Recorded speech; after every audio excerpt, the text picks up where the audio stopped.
Right now, we're moving on to another big story this afternoon. We are following from East Windsor, where the death of a man has now been ruled a homicide. Yeah, this is a story we first brought you as breaking news last night on Eyewitness News at 11. Channel 3's Matthew Campbell is back in East Windsor for us. And Matthew, what are we learning about the victim here?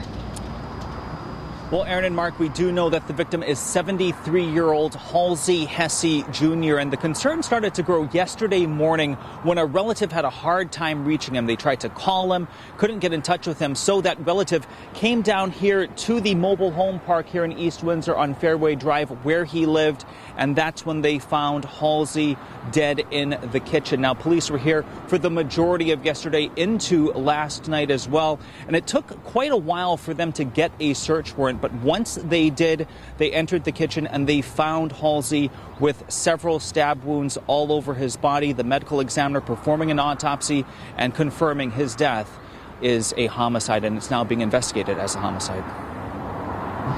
Matthew, obviously, when you have a situation like this in any community, neighbors are curious about what's going on. Does anyone need to be worried about their safety this afternoon?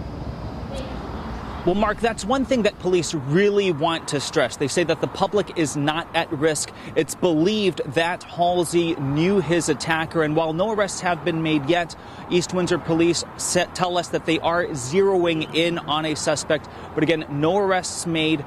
But they really do want to stress to the public that there is no risk to anyone else in this community. And they actually want some help from the community as well. If there's any surveillance or any tips that anyone has, they definitely like to hear from those people.